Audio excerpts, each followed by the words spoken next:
এক মাদ্রাসার তালেবুল ইলমের ঘটনা। হুজুর শোনেন, আজিমপুর এতিমখানায় পড়তো এক বালক।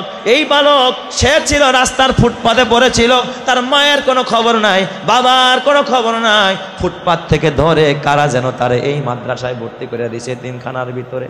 একজন মানুষ তার এতিমখানায় না তুলে দিছে। কিন্তু এই ছেলেটা হুজুর, এই যে কিছুদিন আগে যে ডেঙ্গু জ্বরের সরাসরি হয়েছে, সব জায়গায় ডেঙ্গু জ্বর, এই ডেঙ্গু জ্বরে আক্রান্ত হইয়া এই ছেলেটার দেখার মতো কোনো মানুষ নাই। এতিমখানায় পড়েছিল দীর্ঘদিন, ওর চিকিৎসা হয়েছে এতিমখানার পক্ষ থেকে, সরকারি মেডিকেলেও নিয়ে গেছে, কিন্তু কাজ হয় নাই।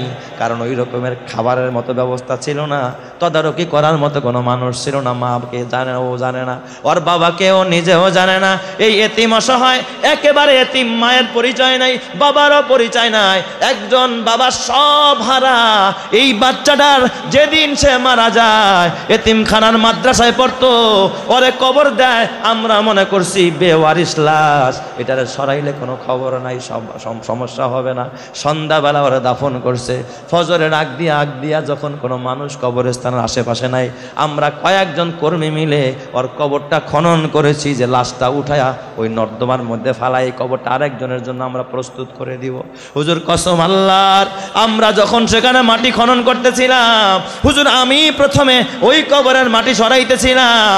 মাটি কিছুক্ষণ সরানোর পর আমি যখন কিছুক্ষণ মাটি সরাইলাম, হঠাৎ যখন দেখি বাঁশের চালি বের হয়ে গেছে, বাঁশের ফাঁক দিয়ে আমি তাকায় দেখি মনে হয় হাজার হাজার বাল্বের কোনো লাইট, আকাশের সূর্যের যেমন পাওয়ার, চন্দ্রের যেমন পাওয়ার, আমি তাকায় দেখি কবরের ভিতরে ওই রকমের নূরের আলো কবরের মধ্যে ঝলমল ঝলমল করতেছে। চিৎকার মেরে কন্যা আল্লাহু আকবার।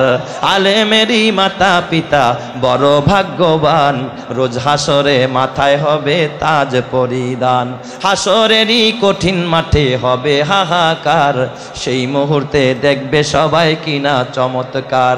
প্রশ্ন হবে মুকুট মাথায়, কে বা কাহারা, জবাব হবে আলেমেরই মা বাবা তাহারা। সেই মুকুটের জ্যোতি হবে সূর্য থেকে অধিক, যদিও তাহা ওই দুনিয়ার ঘরে করে ঠিক। ওই সমস্ত মাতা পিতা বড় ভাগ্যবান, এই জগতে নেই কেহ হয় তাদেরই সমান। এই জগতে সবার ঊর্ধ্বে এলেমের ঈমান, ওই এলেমকে যাকে খুশি আল্লাহ করেন দান। এই এলেমের গুণে আদম সম্মানিত হয়, ফেরেশতারা সেজদা করে কোরআনে তা কয়। এই জগতে যাদের সিনায় দ্বীনি এলেম নাই, তাদের মতো হতভাগা আর তো কেহ নাই। কথা ঠিক না ব্যাঠিক জোরে কর। এ আমার বাবা, ওই কবর খনন করনেওয়ালা চোখের পানি ফালা আমার কাঁদতেছে উস্তাদ। যখন দেখি ফাঁক দিয়ে আলো উঠতেছে, আমি একটা চিৎকার মারলাম, না না, লাশ উঠানো যাবে না। তাড়াতাড়ি করে আমরা কবর দিয়ে কাগজ দিয়ে ঢেকে আবার মাটি দিতে আরম্ভ করলাম। হঠাৎ একজনে শাবল দিয়ে একটু ফাঁক করেছে, ভিতর থেকে এত সুঘ্রাণ বের হয়েছে, আমাদের সকলের নাকের ভিতরে মনে হয় যেন খোদার জান্নাতের ঘেরান আমাদের নাকের ভিতর আসতেছে। চিৎকার মেরে কন্যা আল্লাহু আকবার।